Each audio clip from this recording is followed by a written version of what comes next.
ഓം ശാന്തി 8-5-2025 പ്രഭാതമുരളി. മധുരമായ കുട്ടികളെ, ദേഹി അഭിമാനിയായി മാറി ബാബയെ ഓർമ്മിക്കൂ. എങ്കിൽ ഓർമ്മയുടെ ബലം ശേഖരിക്കപ്പെടും.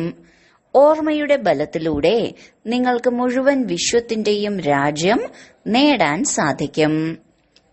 ചോദ്യം: ഏത് കാര്യമാണ് നിങ്ങൾ കുട്ടികളുടെ ചിന്തയിലോ സ്വപ്നത്തിലോ പോലും ഇല്ലാതിരിക്കുകയും എന്നാൽ അത് പ്രാക്ടിക്കലായി സംഭവിക്കുകയും ചെയ്തത്? ഉത്തരം: ഞങ്ങൾ ഭഗവാനിൽ നിന്ന് രാജയോഗം പഠിച്ച് വിശ്വത്തിന്റെ അധികാരി ആവുമെന്നും രാജ്യത്തിനായി പഠിപ്പ് പഠിക്കുമെന്നും നിങ്ങളുടെ ചിന്തയിലോ സ്വപ്നത്തിലോ പോലും ഉണ്ടായിരുന്നില്ല. സർവശക്തിവാനായ ബാബയിൽ നിന്ന് ബലമെടുത്ത് നമ്മൾ സത്യുഗി രാജ്യത്തിന്റെ അധികാരിയായി മാറുന്നു. അതിനാൽ ഇപ്പോൾ നിങ്ങൾക്ക് അളവില്ലാത്ത സന്തോഷമുണ്ട്. ഓം ശാന്തി. ഇവിടെ പെൺകുട്ടികൾ ഇരിക്കുന്നത് പ്രാക്ടീസിന് വേണ്ടിയാണ്. വാസ്തവത്തിൽ ആരാണോ ദേഹി അഭിമാനിയായി ബാബയുടെ ഓർമ്മയിൽ ഇരിക്കുന്നത് അവരാണ് ഇവിടെ ഗദ്ദിയിൽ ഇരിക്കേണ്ടത്. അഥവാ ഓർമ്മയിൽ ഇരിക്കുന്നില്ലെങ്കിൽ അവരെ ടീച്ചർ എന്ന് വിളിക്കാൻ സാധിക്കില്ല. ഓർമ്മയിൽ ശക്തിയുണ്ടാകും, ജ്ഞാനത്തിൽ ശക്തിയില്ല. ഇതിനെ പറയുന്നത് ഓർമ്മയുടെ ബലം എന്നാണ്. യോഗബലം എന്നത് സന്യാസിമാരുടെ വാക്കാണ്. ബാബ ബുദ്ധിമുട്ടുള്ള വാക്കുകൾ ഉപയോഗിക്കുന്നില്ല. ബാബ പറയുന്നു, കുട്ടികളെ, ഇപ്പോൾ അച്ഛനെ ഓർമ്മിക്കൂ. എങ്ങനെയാണോ ചെറിയ കുട്ടികൾ മാതാപിതാവിനെ ഓർമ്മിക്കുന്നത് അതുപോലെ. അവർ ദേഹധാരികളാണ്. നിങ്ങൾ കുട്ടികൾ വിചിത്രരാണ്. ഈ ചിത്രം ഇവിടെയാണ് നിങ്ങൾക്ക് ലഭിക്കുന്നത്. നിങ്ങൾ വിചിത്ര ദേശത്ത് വസിക്കുന്നവരാണ്. അവിടെ ചിത്രം ഉണ്ടായിരിക്കില്ല. ആദ്യം ഇതുറപ്പിക്കണം, നമ്മൾ ആത്മാക്കളാണ്.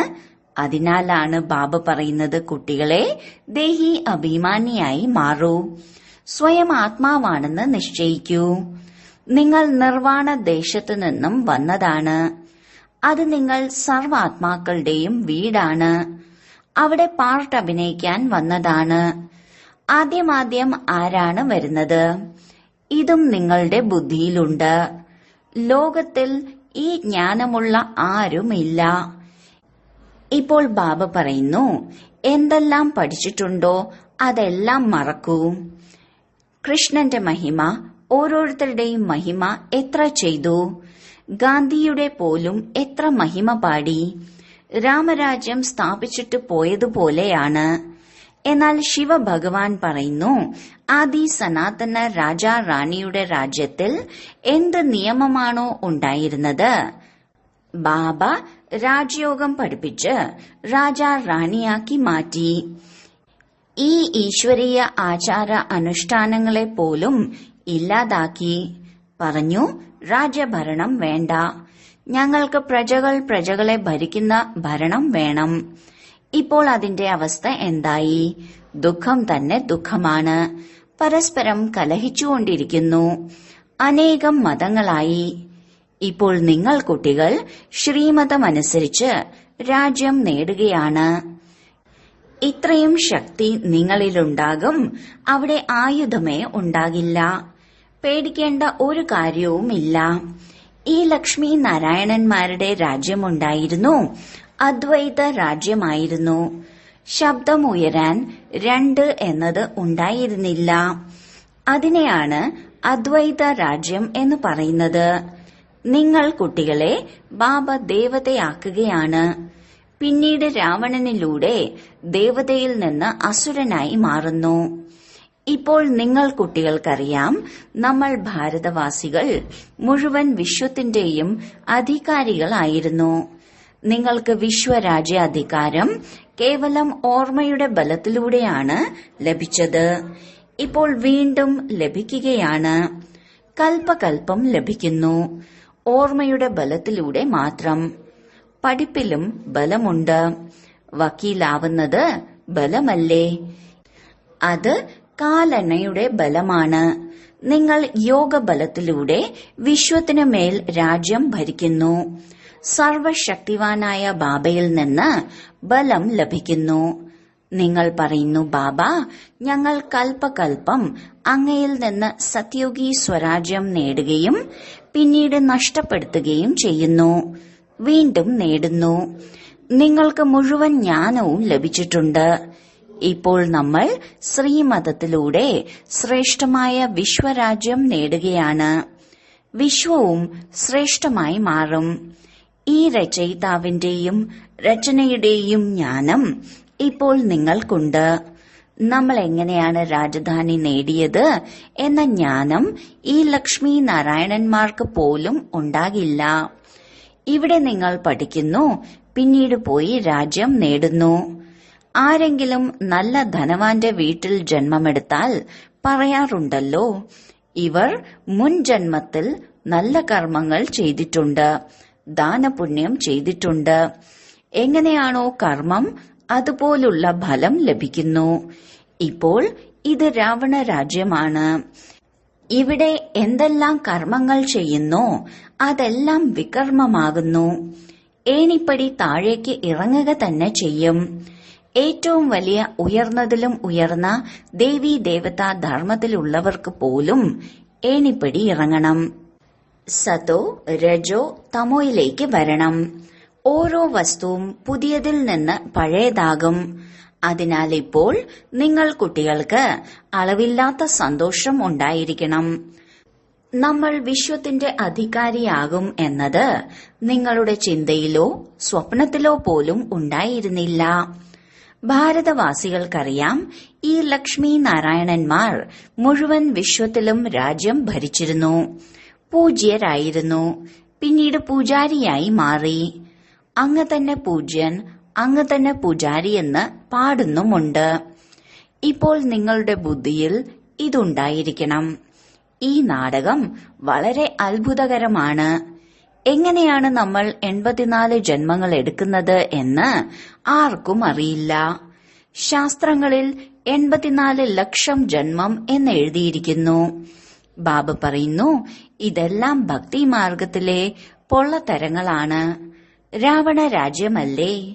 രാമരാജ്യവും രാവണരാജ്യവും എങ്ങനെയാണ് ഉണ്ടാകുന്നത്? ഇത് നിങ്ങൾ കുട്ടികൾക്കല്ലാതെ മറ്റാർക്കും അറിയില്ല. രാവണനെ എല്ലാ വർഷവും കത്തിക്കുന്നു. അപ്പോൾ ശത്രുവല്ലേ? 5 വികാരങ്ങൾ മനുഷ്യന്റെ ശത്രുവാണ്. രാവണൻ ആരാണ്, എന്തുകൊണ്ട് കത്തിക്കുന്നു, ആർക്കും അറിയില്ല. ആരാണോ സ്വയം ഞാൻ സംഗമയോഗിയാണ് എന്ന് മനസ്സിലാക്കുന്നത് അവരുടെ സ്മൃതിയിലുണ്ടാകും. അതായത് ഇപ്പോൾ നമ്മൾ പുരുഷോത്തമരായി മാറുകയാണ്. ഭഗവാൻ നമ്മളെ രാജയോഗം പഠിപ്പിച്ച് നരനിൽ നിന്നും നാരായണനും ഭ്രഷ്ടാചാരിയിൽ നിന്ന് ശ്രേഷ്ഠാചാരിയുമാക്കി മാറ്റുന്നു.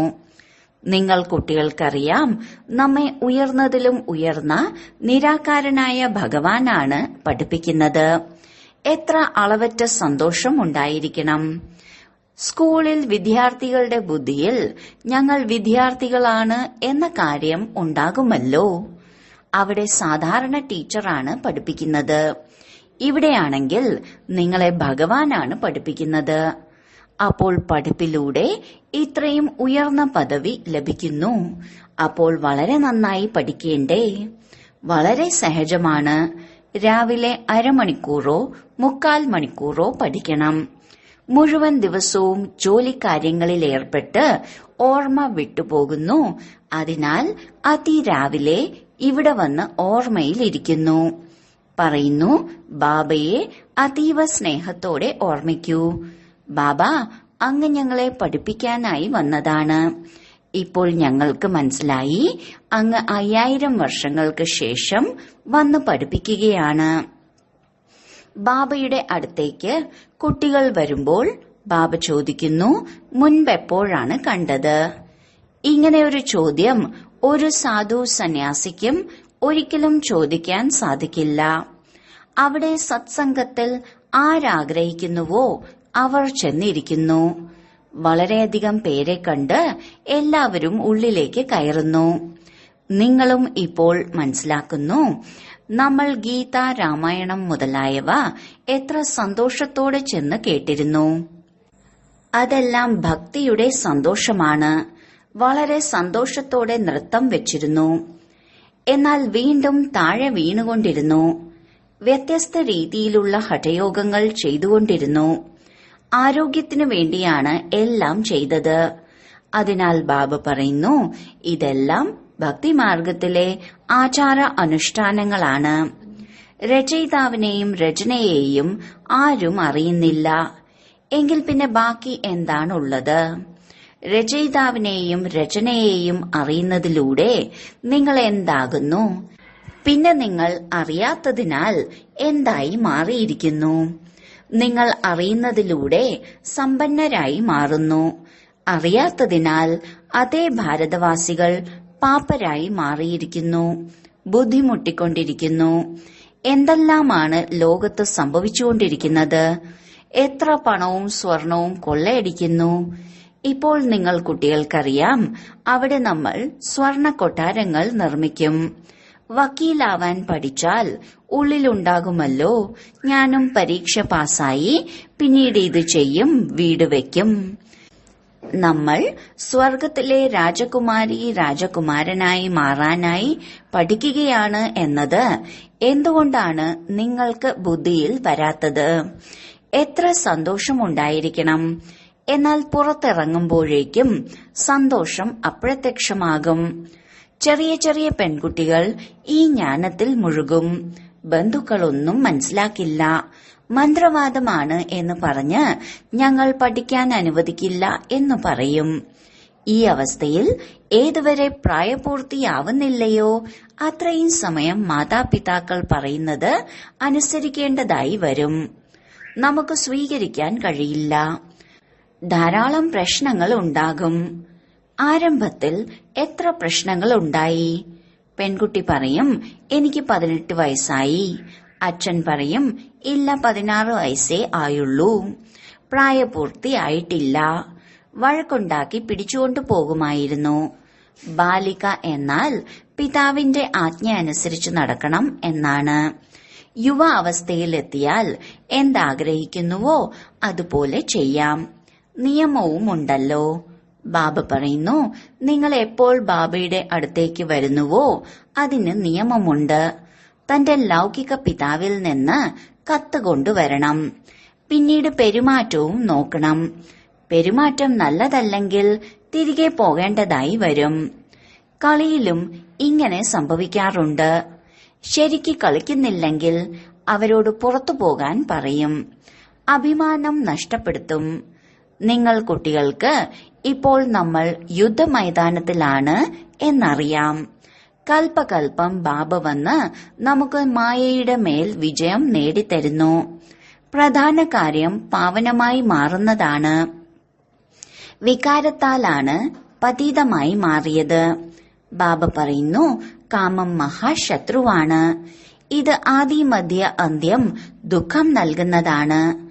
ആരാണോ ബ്രാഹ്മണനായി മാറുന്നത് അവരാണ് ദേവീ ദേവതാ ധർമ്മത്തിൽ വരുന്നത്. ബ്രാഹ്മണരിലും നമ്പർ വയസ്സാണ്.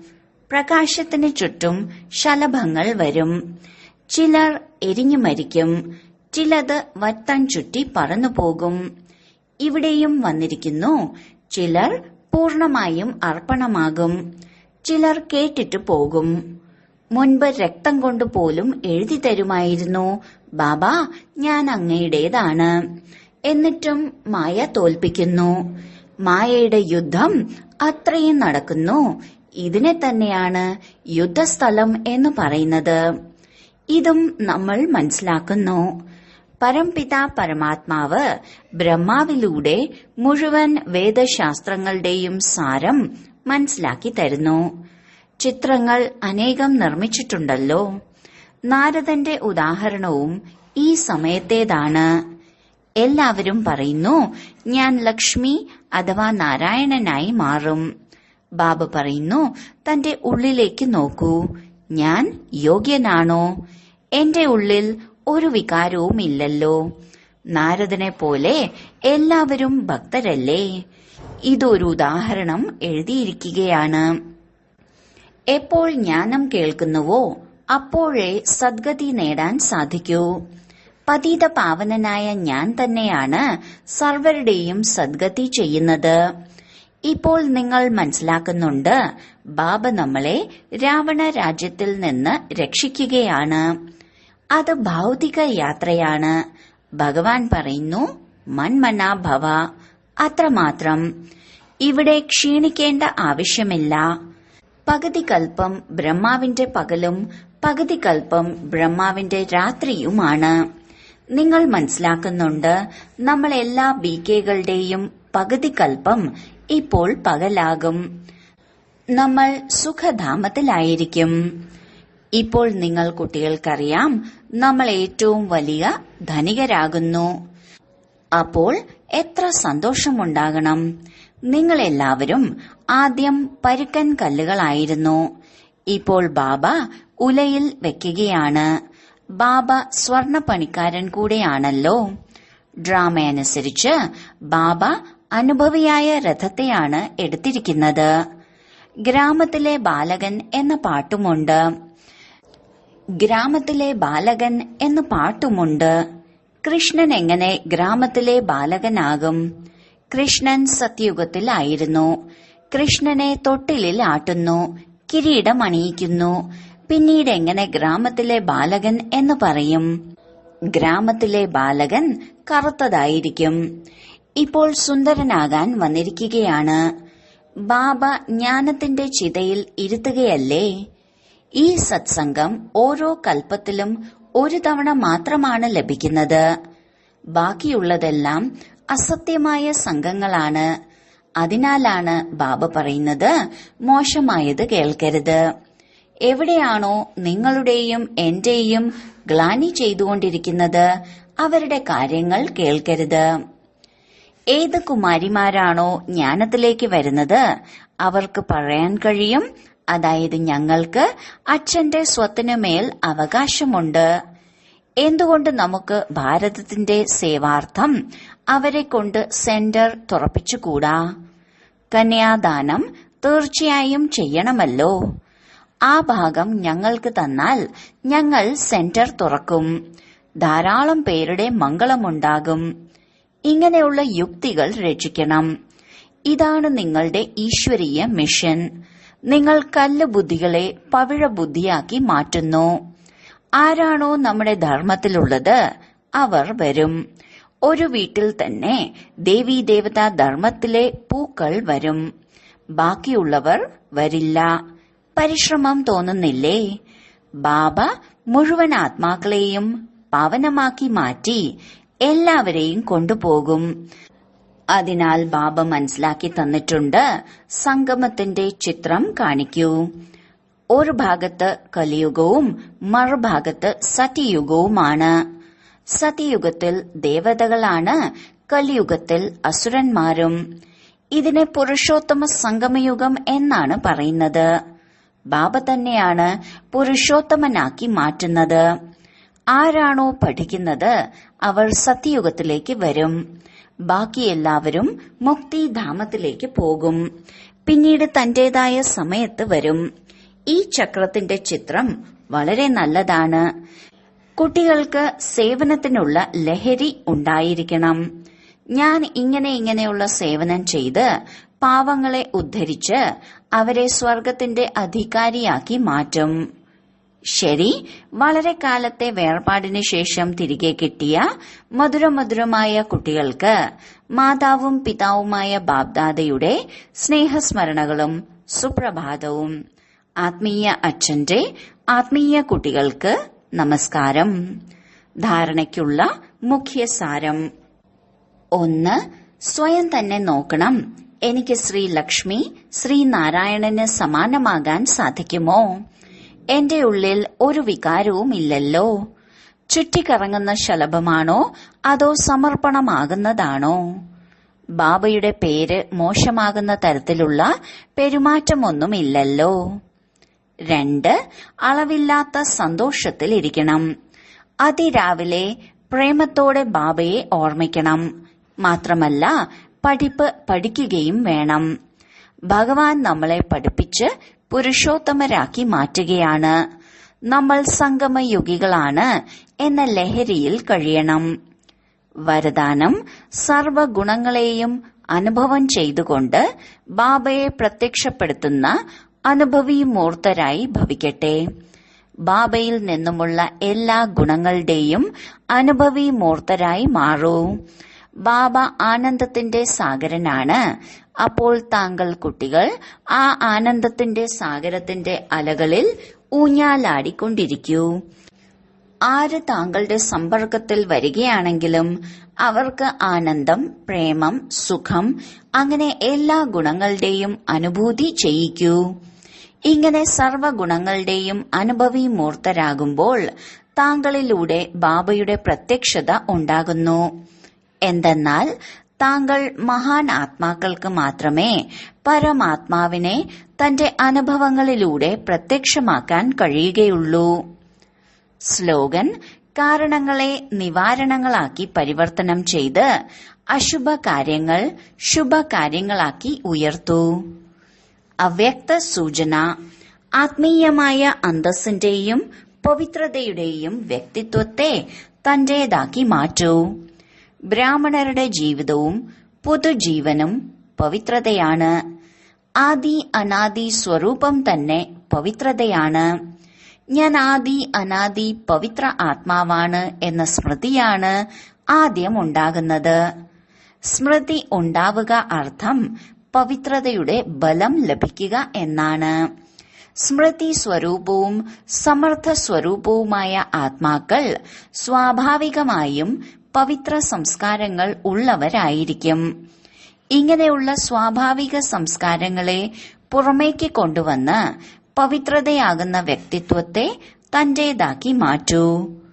ഓം ശാന്തി.